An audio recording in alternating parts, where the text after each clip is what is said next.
Beyond the barren shores of the Dead Sea lived an ancient people called the Jebusites.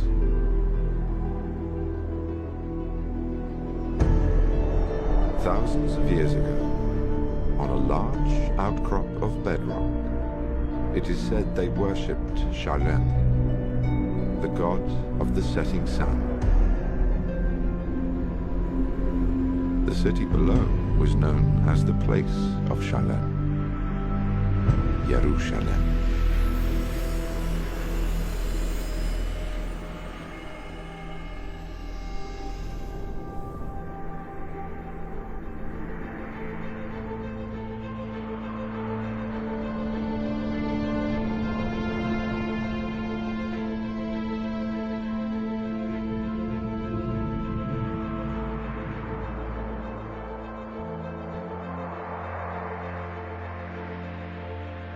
Over time, this city became the gateway to God for three major religions, and the most fought-over piece of land in history.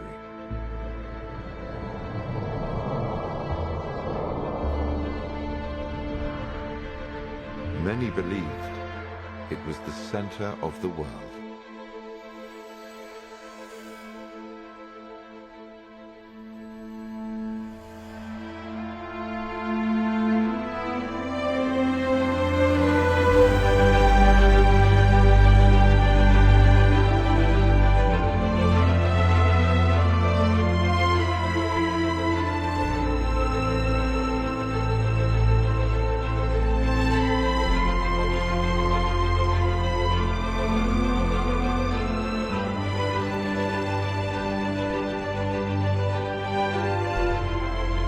Today, the walled old city at the heart of Jerusalem is a mosaic of cultures and beliefs, where Jews, Christians, and Muslims live side by side, yet in separate quarters, each in their own Jerusalem.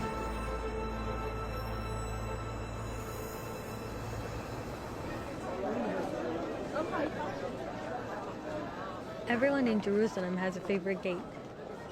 Mine is Damascus Gate.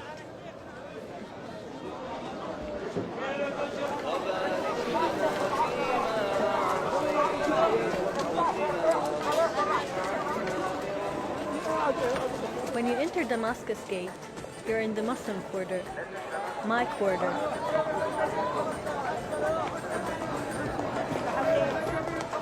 This is my Jerusalem.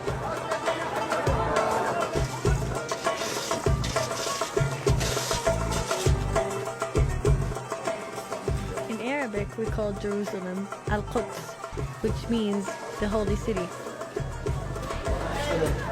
But it's also a place where people go to work, where we buy our groceries, and kids play and go to school.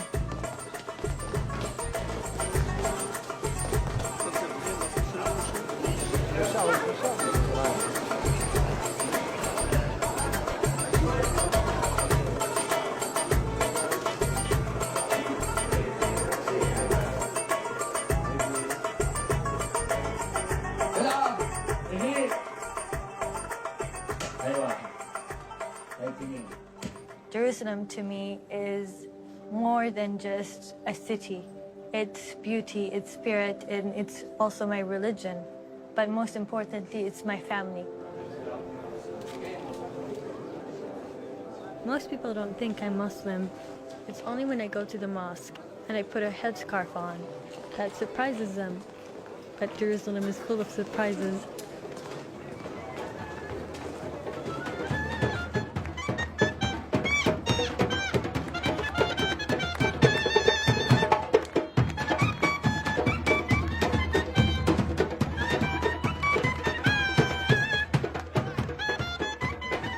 Twice a week in the Jewish quarter, there is a big celebration.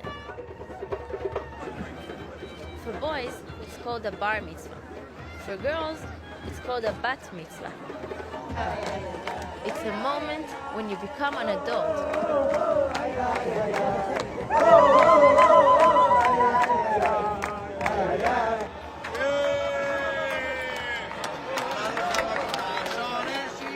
Jews in Jerusalem have come from over 100 different countries. Take, for example, my family. My mother is from Paris. Her parents are from Tunisia. My father's family is from Poland.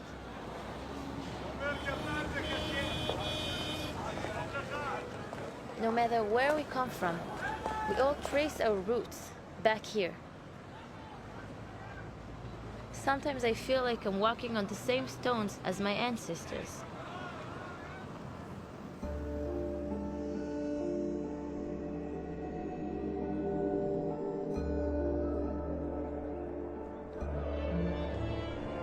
Since biblical times, we have a special word when Jews return to the Promised Land. We say we're making aliyah, which means going up to a higher place. And for us, the Jews, there's no higher place than Jerusalem.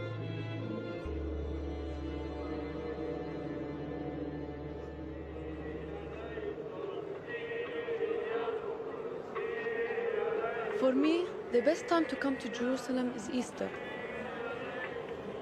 Every Easter starts with a Palm Sunday procession. It's where we walk down the Mount of Olives, celebrating the day where Jesus entered the city.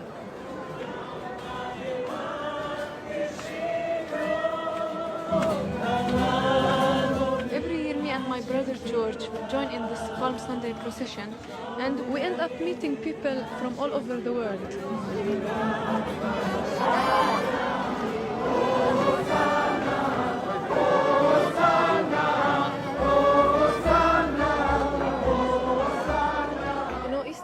For most people, it's about the eggs, the bunnies, and decorations.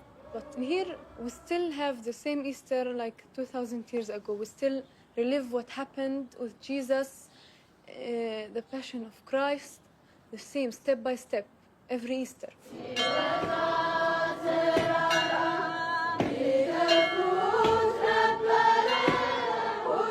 In the Christian quarter, we have the Ethiopians, the Greek Orthodox, the Catholics, the Coptics, the Syrians, and each community celebrates Easter in their own way.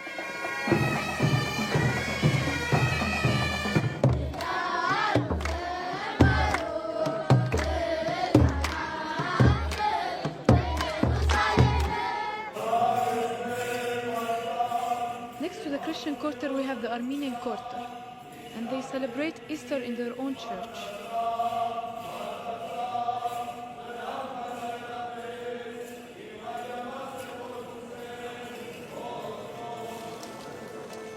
The old city is very small, and the four quarters do not communicate a lot. Although we live in the same area, we don't know a lot about each other.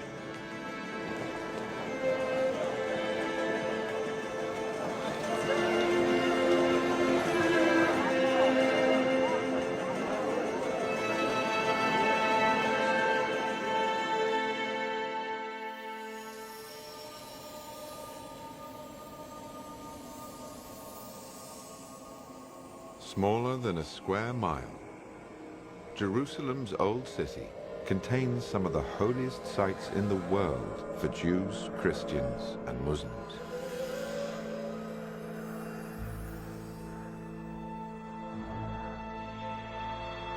So how did half the people on Earth come to cherish the same tiny space?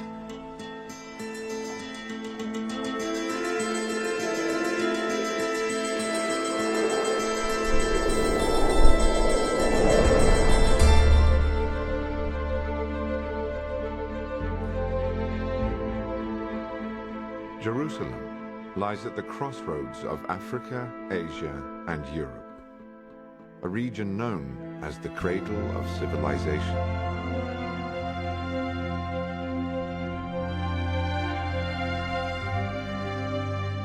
The first empires began here 5,000 years ago.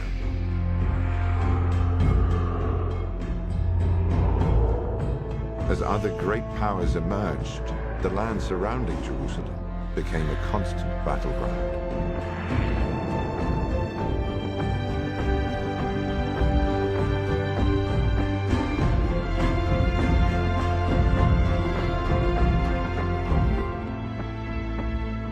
Each civilization left its mark here.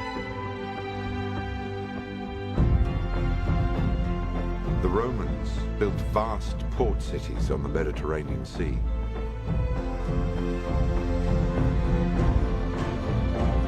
On the tombs of biblical prophets, Muslims built shrines.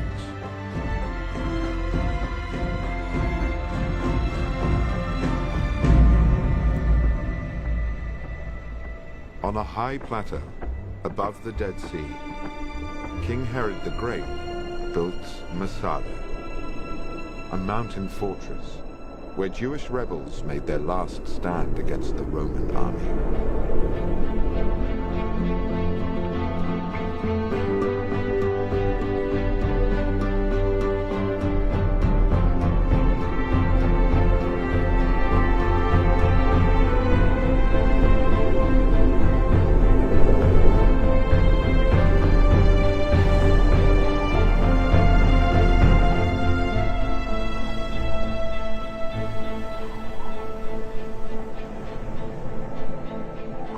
In the Judean desert, early Christians built remote monasteries. Some still inhabited to this day.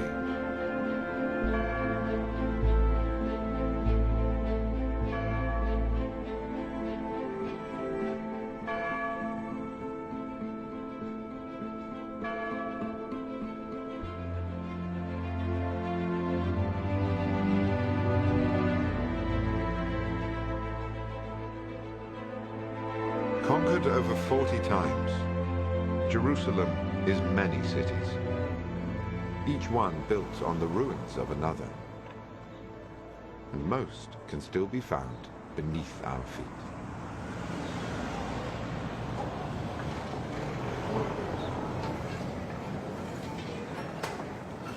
Imagine you're a detective, and you try to solve a mystery based on pieces of evidence that you put together. That's exactly what archaeologists do, except that we do it for the past. One of the things that makes Jerusalem such an exciting place to work is the continuous occupation layers, one on top of the other, going all the way back 5,000 years ago to the first inhabitants, the biblical Jebusites, and then through the Israelites and the Roman period and the Crusaders and all the way up until today. Understanding ancient Jerusalem is like trying to put together a giant puzzle where we're missing most of the pieces and we don't know what the original picture looked like.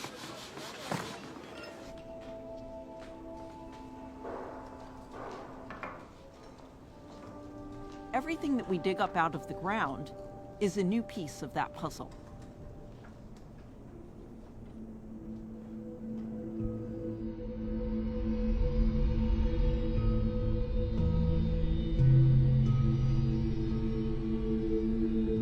Jerusalem lies in the heart of a region that has yielded some of archaeology's most incredible finds.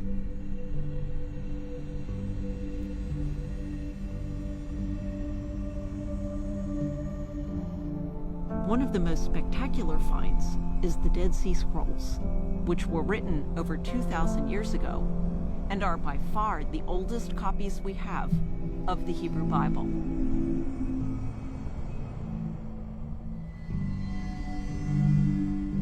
At the deepest levels under the ground, we find the earliest remains of the people who lived in this land.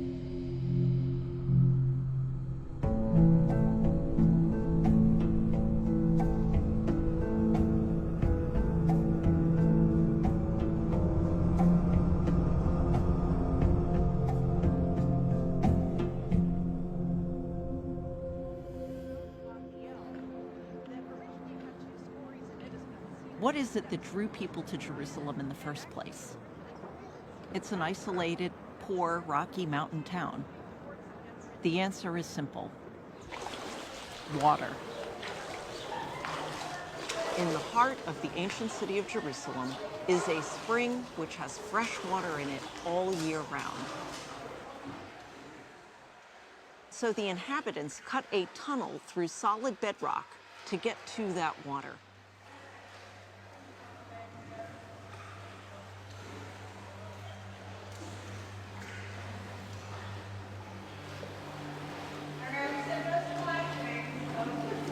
Along with water, there is another reason Jerusalem became important, and that was at the top of the hill that overlooked the city.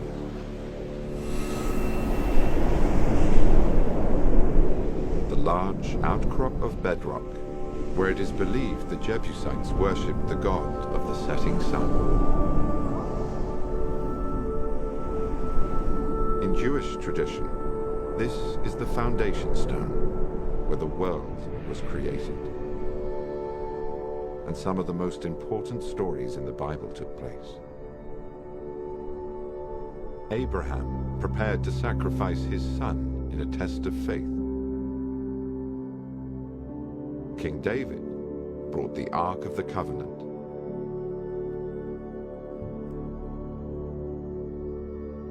And King Solomon built the first temple, the house of God.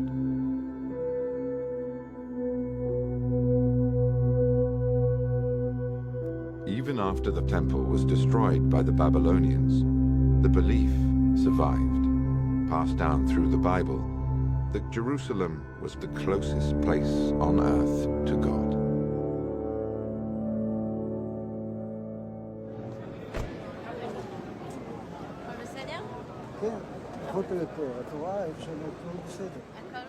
My grandfather came to Jerusalem when he was 12 years old in 1936 because his father felt that something bad is going to happen in Europe.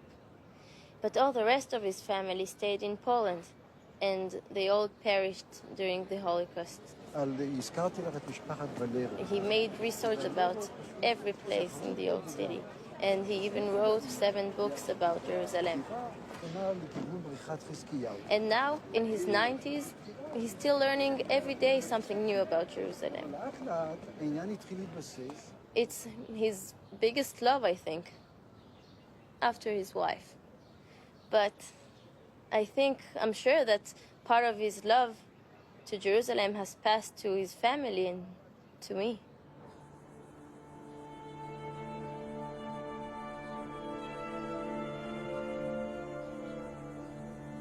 There's a tomb on the Mount of Olives named after the prophet Zechariah. That's where my family's name comes from. Zechariah saw the destruction of Jerusalem over 2,000 years ago. But he prophesied that one day the Jewish people would return to their homeland.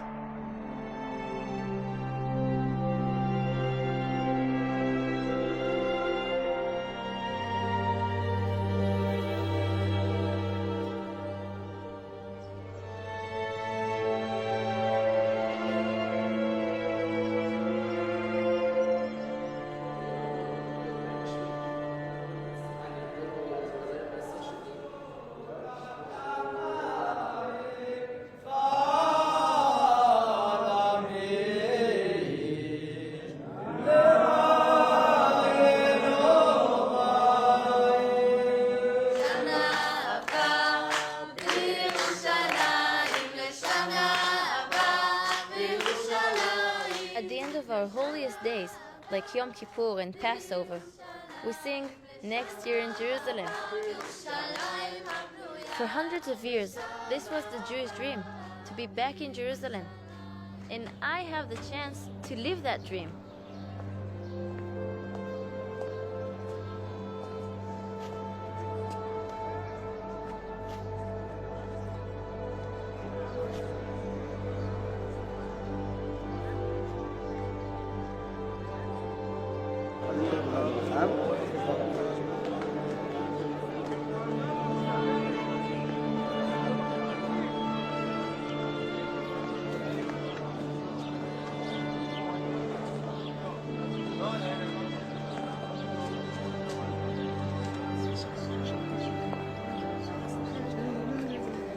I can really feel the power of this place, how much energy is in this place. I have this tradition to go every birthday and to put a prayer note in the wall.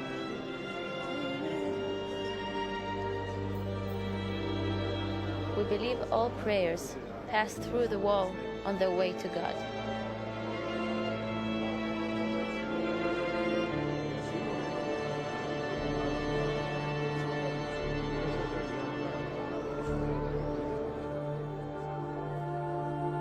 site of Jewish longing for generations, the Western Wall is one of 4 walls that support the enormous stone platform where 2,000 years ago, King Herod the Great rebuilt the temple on a scale comparable to the Great Pyramids of Egypt. When Herod rebuilt the temple, he surrounded the platform on which it stood with a massive wall. We're now rounding the southwest corner of this wall, and as we come around, I want you to look at the giant stones that are built into the wall. In fact, think about this. How did they get these huge stones into position without the kind of modern machinery that we have today?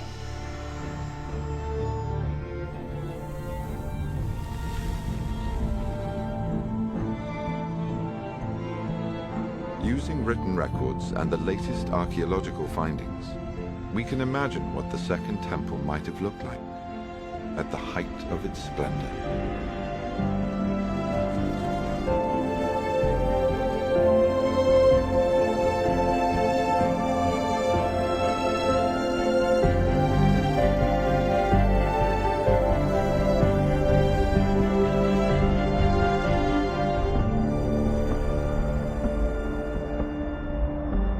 Today, long after the Second Temple was destroyed by the Roman army, Jews mourn its loss at the wall that once stood closest to it, the Western Wall.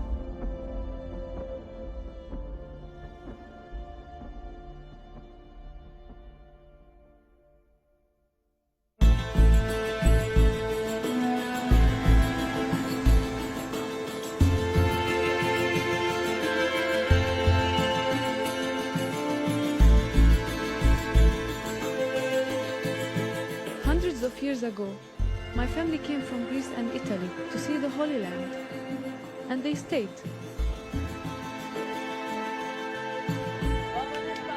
My mother's family settled here in Bethlehem. It's the city where Jesus was born. On Easter, we all get together in front of the Church of the Nativity. And sometimes I even get to sing there with my choir.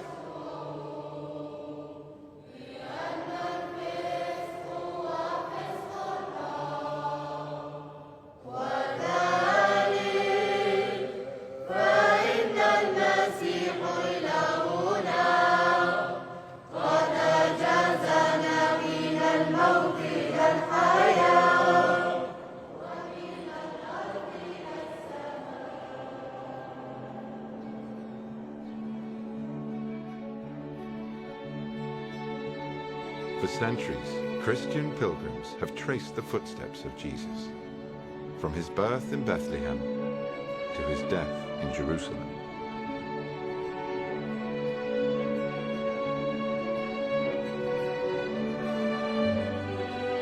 They follow the River Jordan, where many believe he was baptized, until it meets the Sea of Galilee.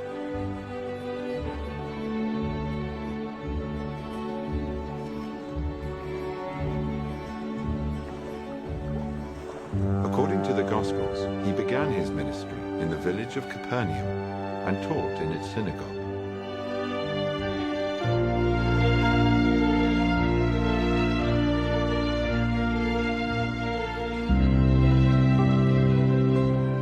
On these shores, Christians believe he gave some of his most famous sermons and found disciples among the local fishermen.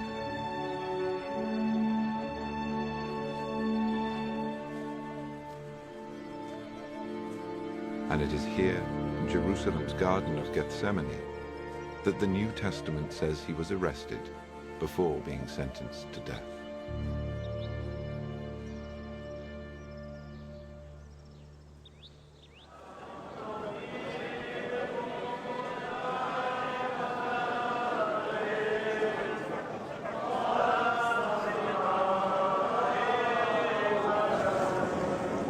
On Good Friday, thousands of pilgrims walk the Via Dolorosa, or Way of Sorrows, said to be the path Jesus took on his way to crucifixion.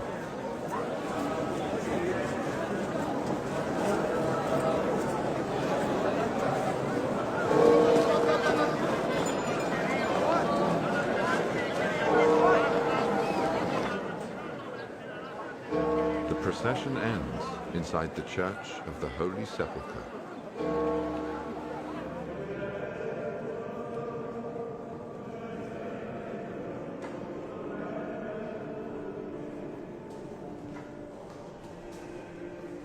You know, this church is very special to me. Sometimes I see people who have dreamed their whole life of coming here. I realize how lucky I am to live in Jerusalem.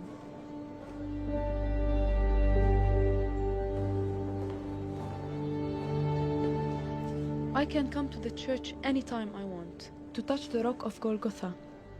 It's where we believe Jesus died on the cross. And visit the tomb where he was buried, and 3 days later, rose from the dead.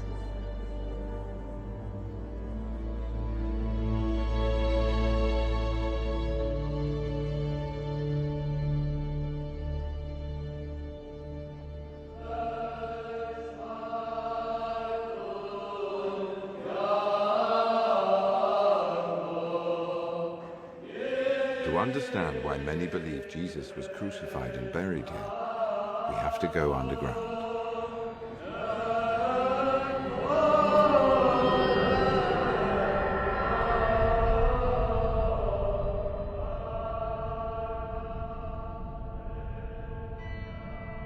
Deep below the church, archaeologists found ancient graffiti. A ship drawn by a pilgrim with an inscription in Latin that reads, "O Lord, we have come." Dated to over 1700 years ago, it suggests that Christians worshipped here even before the church was built.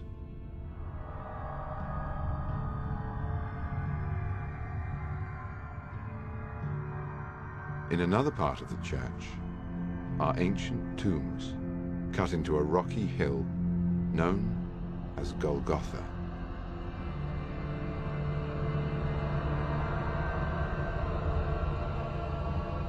Most archaeologists believe this was a Jewish cemetery in the time of Jesus.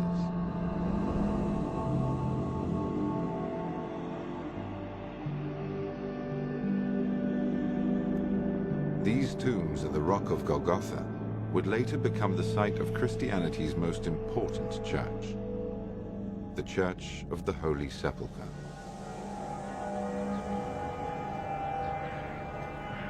Ultimately, archaeology cannot prove Jesus was buried here.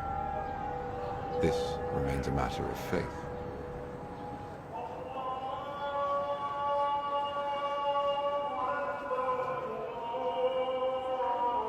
أشهد أن محمداً رسول الله.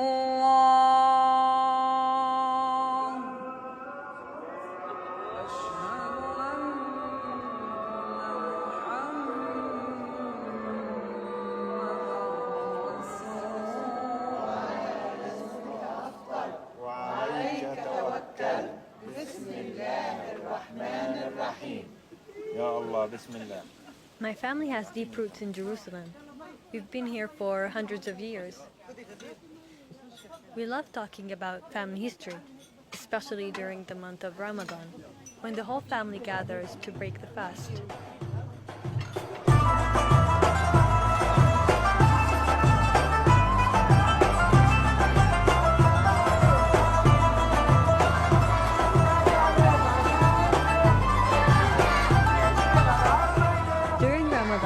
Every street competes to see who can make the best decorations and who can throw the biggest parade.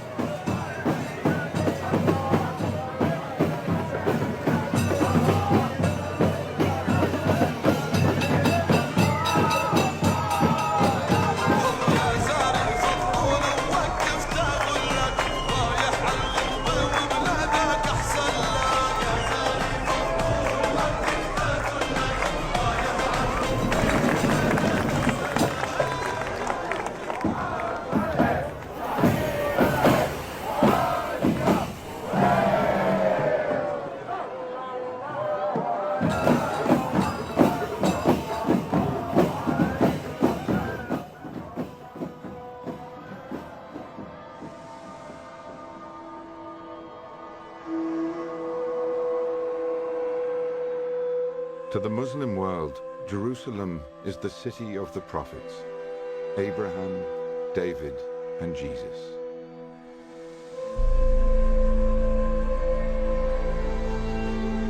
Muslims believe that the last of the prophets was Muhammad, and that one night he was taken on a miraculous journey from Mecca to Jerusalem, where he ascended to heaven on a ladder of light.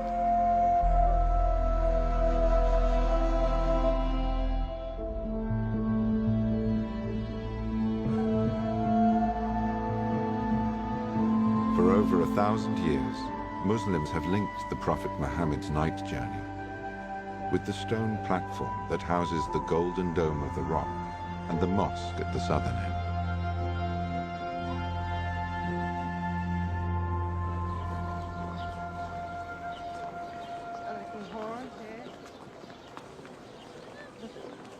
When you go up to the mosque, you leave all the noises and the crowds behind you. You come out to this wide open space filled with birds and trees. It's like you're in another world.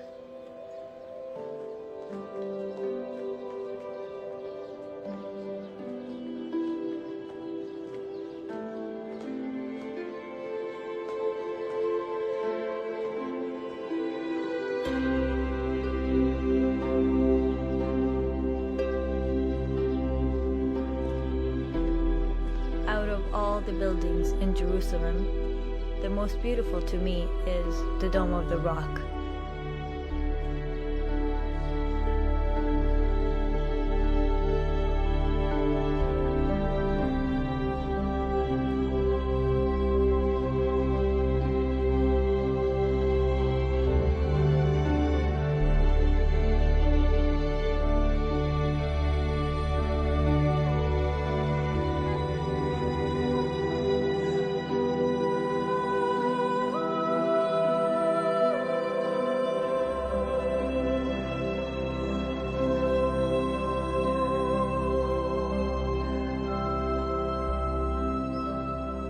The Dome of the Rock is actually built over a rock, which we call Al-Sakhra, where we believe Prophet Muhammad, peace be upon him, rose to the heaven and led all the prophets in prayer.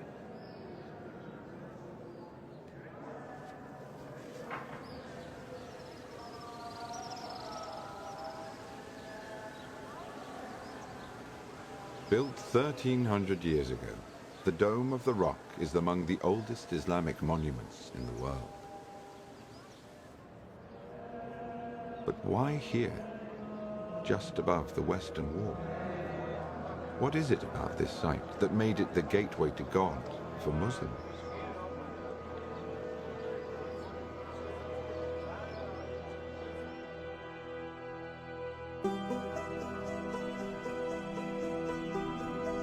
The oldest map of Jerusalem ever discovered shows that when the Muslims arrived as conquerors in the 7th century, they found a Christian city, dominated by the Church of the Holy Sepulchre.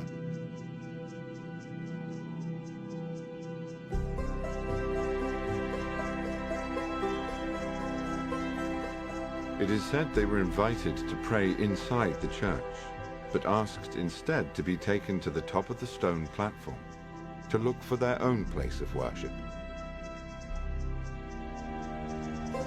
They found it abandoned, filled with rubbish.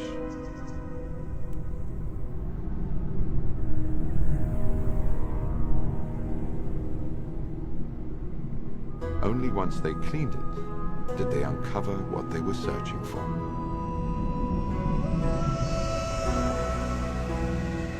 The large outcrop of bedrock. The object at the center of Jerusalem's sacred stories.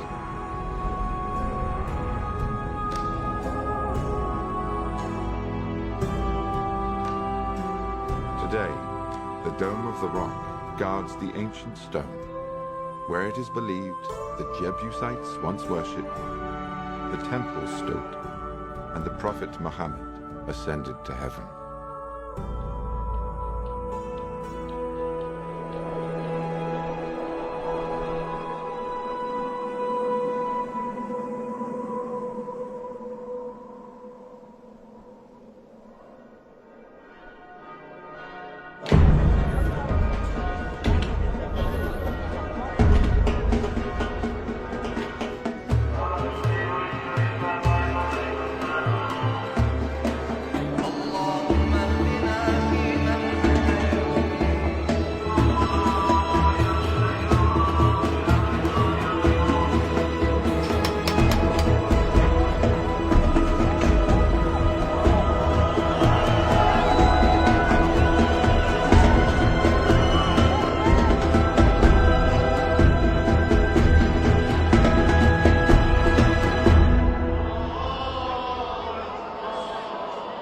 Saturday before Easter, Orthodox Christians celebrate the resurrection of Jesus in the ceremony of the Holy Fire,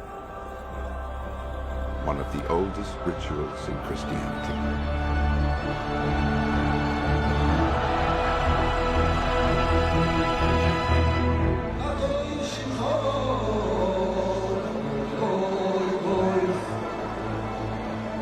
On the Jewish High Holy Days, Jews gather at the Western Wall for the priestly blessing, said to be the same blessing given by priests in the temple 3,000 years ago.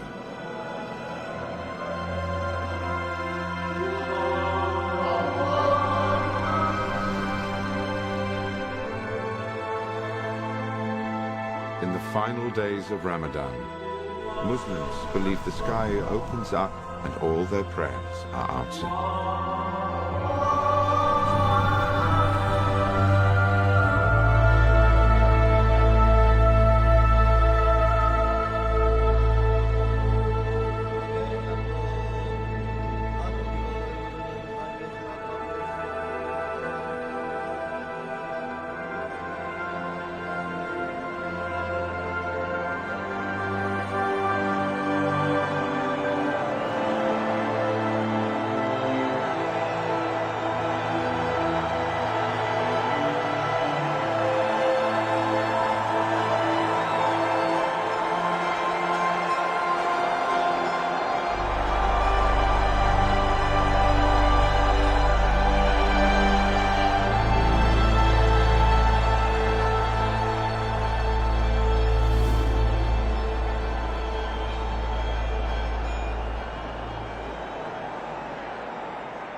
When I come to the old city, I see Christians and Muslims, and I'm very curious about how do they see Jerusalem.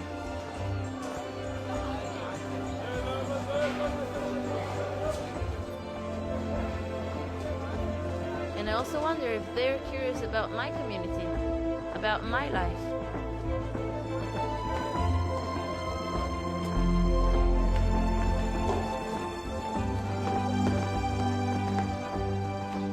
Every religion has an assumption of one another. We think we're so different, but we have more in common than we realize. We live in this small area, and I know we all love it. We all love Jerusalem.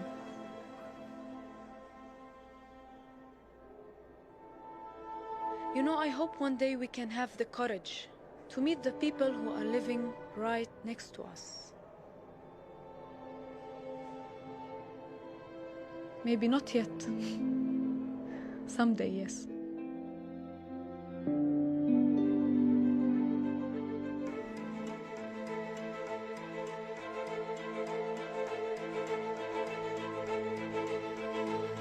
Jews, Christians, and Muslims have often found themselves in conflict. Yet they share a heritage and a love for the land that nourished their beliefs. Nowhere is this more apparent than Jerusalem. This city on a hill binds together the hopes of the world.